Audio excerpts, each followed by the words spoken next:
లడ్డూ వివాదం తదనంతరం వచ్చిన పలు ఆరోపణల నేపథ్యంలో సుప్రీంకోర్టు వేసిన ప్రత్యేక దర్యాప్తు కమిటీ విచారణ నిష్పక్షపాతంగా జరుగుతుందా? వ్యవస్థలను మేనేజ్ చేయడంలో నిష్ణాతునిగా పేరు సంపాదించుకున్న చంద్రబాబు ఈ విచారణను సక్రమంగా సాగనిస్తారా? ఎన్డీఏ ప్రభుత్వంలో టీడీపీ భాగంగా ఉంది కాబట్టి ఈ వివాదాన్ని నుంచి బయటపడటానికి చంద్రబాబు ఏమైనా వ్యూహాలు పన్నుతున్నారా? ఇలాంటి ప్రశ్నలు ఇప్పుడు సర్వత్రా వినిపిస్తున్నాయి.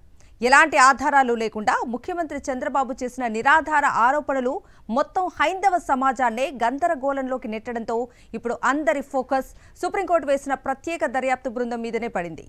తిరుమల శ్రీ వెంకటేశ్వర స్వామి ప్రసాదం లడ్డూ వివాదంలో సుప్రీంకోర్టు ప్రత్యేక దర్యాప్తు కమిటీని నియమించడం కొంతవరకు స్వాగతించదగిందే కానీ పూర్తి స్థాయిలో ఈ విచారణ నిష్పక్షపాతంగా జరుగుతుందా లేదా అన్నదానిపై సందేహాలు మాత్రం వస్తున్నాయి.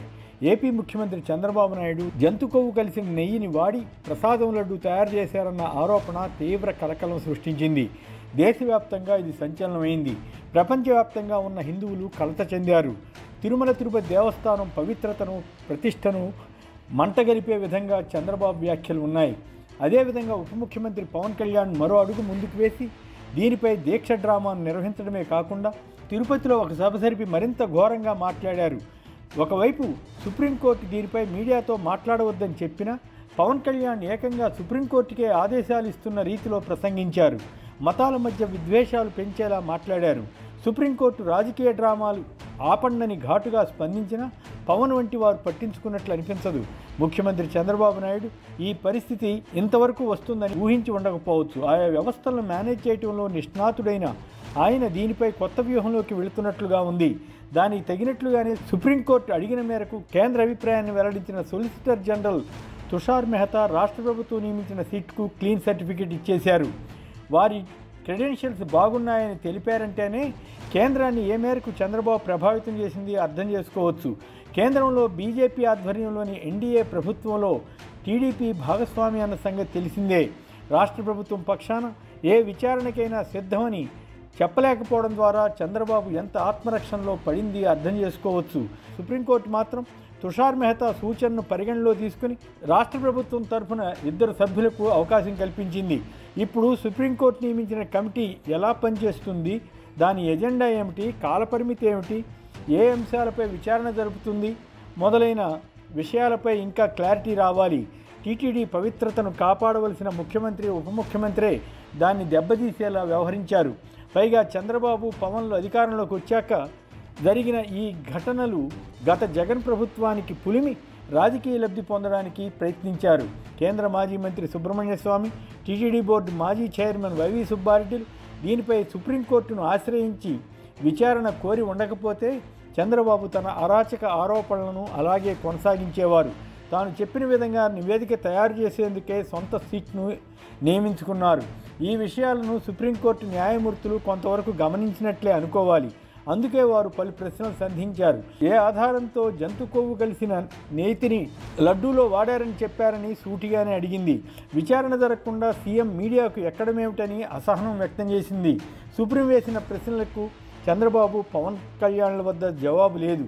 టీటీడీ తరఫున వాదించిన లాయర్ సిద్ధార్థ లోద్రా కల్తీ నెయ్యితో లడ్డూ తయారు కాలేదని చెప్పారు. ఇది ప్రభుత్వం తరఫున చెప్పినట్లే. అలాంటప్పుడు లడ్డూ విషయంలో చాలా వరకు స్పష్టత వచ్చినట్లయింది. ఇక విచారణ జరగవలసింది ఈ లడ్డూ వివాదంలో ఎవరి పాత్ర ఏమిటనేదే. చంద్రబాబు నాయుడు ఏ ఆధారంతో జంతు కొవ్వు కలిసిందని అన్నారు, తనతో శ్రీ వెంకటేశ్వర స్వామి నిజాలు చెప్పించారని అంటూ గత ప్రభుత్వంపై చేసిన ఆరోపణలో నిజమెంత, అబద్ధం ఎంత, పవన్ కళ్యాణ్ సనాతన ధర్మం పేరుతో సాగించిన తంతు ఏమిటి, ఈవో శ్యామలరావు తొలుత వెజిటబుల్ ఫ్యాట్ అంటే వనస్పతి కలిసిందని ఆ ట్యాంకర్లను వాడలేదని ఎలా చెప్పారు, తదుపరి జంతు కొవ్వు ప్రస్తావన ఎందుకు చేశారు, చంద్రబాబు ప్రభావంతోనే ఆయన అలా చేశారా? సుప్రీంకోర్టు విచారణలో పలు సందేహాలు వ్యక్తం చేసిన తర్వాత కూడా పవన్ కళ్యాణ్ యథాప్రకారం లడ్డూలో జంతు కొవ్వు కలిసిందని ఆరోపించడంలో ఉద్దేశం ఏమిటి? అయోధ్యకు కూడా కల్తీ నెయ్యి కలిపిన లడ్డూలు పంపారని పవన్ చెప్పడానికి ఆధారం ఏమిటి? ఇలాంటి అంశాలన్నిటిపైన కమిటీ దర్యాప్తు చేస్తే మంచిదే. కమిటీ కూర్పులో సిబిఐ నుంచి 2, ఫుడ్ సేఫ్టీ టెస్టింగ్ ల్యాబ్ నుంచి 1ని నియమించడం వరకు పర్వాలేదు. రాష్ట్రం నుంచి 2 సిట్ సభ్యులను నియమించడం వల్ల ప్రయోజనం ఏముంటుంది? వారు చంద్రబాబు పక్షాన ఆయనకు అనుకూలంగా ప్రభావితం చేయరన్న గ్యారంటీ ఉంటుందా? ఇప్పటికే చంద్రబాబు టీటీడీ అధికారులతో సమావేశమై తన వాదనకు భిన్నంగా ఎవరూ మాట్లాడవద్దని ఆదేశించారని వార్తలు వచ్చాయి. కేంద్రంలోని సిబిఐపై కూడా విపక్షాలు పలు విమర్శలు చేస్తుంటాయి. అలాంటప్పుడు సుప్రీంకోర్టు నేరుగా ఈ అంశాన్ని పర్యవేక్షిస్తే బాగుండేదేమో, లేక ఒక న్యాయమూర్తిని లేదా రిటైర్డ్ జడ్జిని నియమించి విచారణ చేయిస్తే ఎక్కువ ఉపయోగం ఉండేదేమో ఆలోచించాలి. చంద్రబాబు, పవన్ కళ్యాణ్లు చేయాల్సిన అపచారం అంతా చేసి కేవలం రాజకీయ ప్రత్యర్థులను దెబ్బతీయటానికి తప్పుడు ఆరోపణలు చేసి ఇంత గందరగోళం సృష్టించారన్న అభిప్రాయం ఉంది. అనేక పరిణామాలు జరిగిన ఈ ఉదంతంలో తొలుత చంద్రబాబు, పవన్ కళ్యాణ్నే విచారించాలి. అలాగే టీడీపీ ఆఫీసులో టెస్ట్ రిపోర్ట్ అంటూ విడుదల చేసిన టీడీపీ ప్రతినిధులను ప్రశ్నించాలి. తదుపరి ఈవో శ్యామలరావు ప్రకటనపై దర్యాప్తు జరపాలి. టెస్ట్ రిపోర్టు వచ్చిన 2 నెలల తర్వాత దాన్ని ముఖ్యమంత్రి ఎందుకు బహిర్గతం చేశారో తెలుసుకోవాలి. ఏదేమైనా మొత్తం హైందవ సమాజం అంతటినీ గందరగోళంలోకి నెట్టిన ఈ అంశంలో ముఖ్యంగా చంద్రబాబు, పవన్ కళ్యాణ్ వంటి వారు సృష్టించిన ఈ వివాదపు గందరగోళంలో నిష్పక్షపాతంగా కమిటీ విచారణ జరగాలి. అప్పుడే తిరుమలేశుని లడ్డూ ప్రసాదానికి జరిగిన అపచారానికి పరిహారం అయినట్లవుతుంది.